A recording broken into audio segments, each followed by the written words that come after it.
Why don't they believe us? How much more evidence do we have to show? So we have to understand the mind frame of the West. And the Israelis do not understand this. American Jews understand this, but sit in denial. So let's start. The question is, how could they tear down the posters? Now, we've seen videos of posters of kidnapped babies. Right next to it could be a picture of a lost dog. The picture of the lost dog will stay up, and the picture of the kidnapped baby will be torn down. Okay? The bicycle, lost bicycle, will stay up, and a kidnapped baby will go down. Now, the Israeli mind is thinking, how could this be? The person doing this is a sane, educated, supposedly fair and justice-seeking American. How could this be? All right, so let's explain what we're talking about here. The new mainstream idea, it's not a new idea, but the idea that has gone mainstream, is the idea of humanism. Everyone should be allotted the same opportunity, access to attain resources.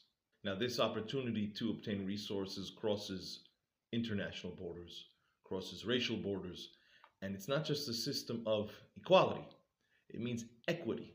And I'm not a sociologist, and we're not going to delve so deep into it, but it is important for the Israelis to understand how the Americans think. That'll answer their questions. Now, at the core of this idea, today in the world, especially in the United States, is race. The United States, of course, has a history of slavery, of bigotry that goes back hundreds of years.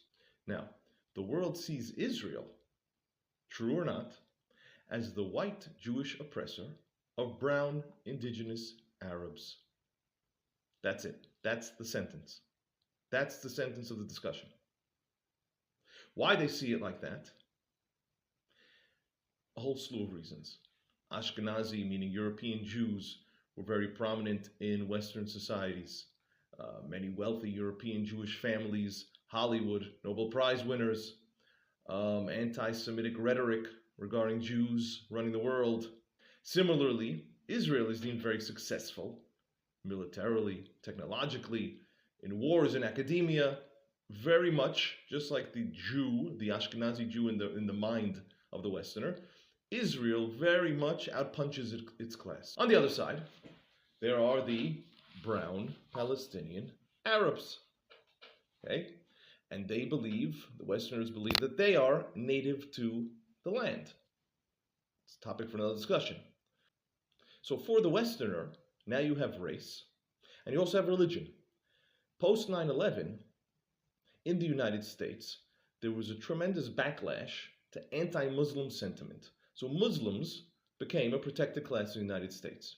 Not to get too far into the weeds, but I want to establish the two sides here and the two perceptions here of the successful, rich, powerful Israeli Jew and what's perceived as, and also, we shouldn't miss white, and what's perceived as the brown Palestinian native to the land.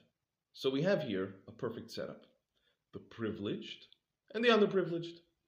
And when they clash, the privileged is, of course, the oppressor, and the underprivileged is the victim. Now here's the kicker. When Israelis go around the world and they show tears and they cry not out of anguish, not crying only out of anguish, out of victimhood. Look what they did to us. Have pity on us. Have sympathy. This is particularly offensive to the Western ear. Why? How dare you? How dare the oppressor usurp the role of victim? Again, the oppressor, the Israeli here, is trying to usurp the role of victim, and particularly from the actual victim, the Palestinian. This is completely offensive to the Western ear. So when the Jewish oppressor wants to claim victimhood precisely from the population that they believe is being oppressed, impossible. It can't happen. The entire world is flipped. So Mr. Israeli, you could bring your videos and photos and testimony, the admission itself. But it doesn't matter. You are now seen as the oppressor trying to usurp the role of victim. Not the victim from a hurricane, not the victim from an earthquake. You want to out-victim the Palestinian and flip the Palestinian into the powerful one. No way. The West will not accept that. With this understanding, we could see how no matter what, Mr. Israeli, you want to claim and prove and show, what will happen? It will be dismissed. It'll be rationalized.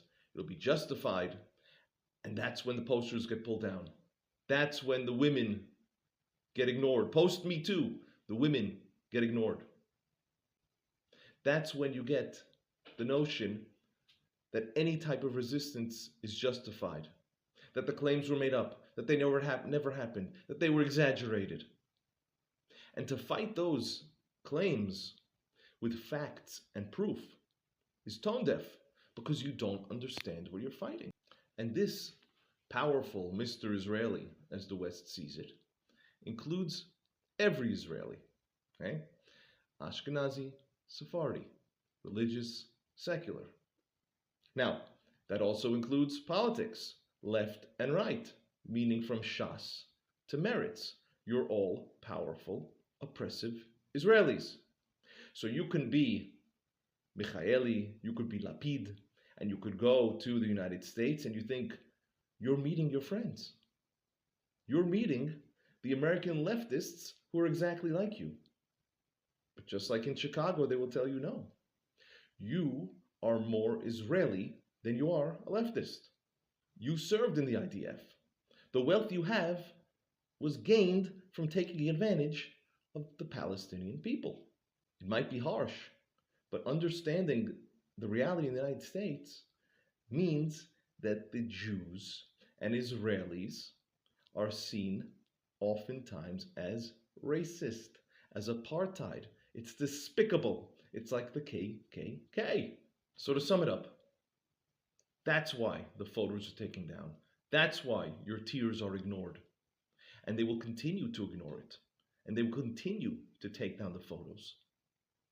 Because it appears to them as an effort by the oppressor to claim victimhood, to flip the narrative as they see it. Even testimony will be ignored because you're flipping the narrative. The powerful is trying to usurp the role of victim. It has nothing to do with evidence. In fact, the more evidence you bring, the more sympathy that you try to attract, the more tears that you have, the more disgusted they become.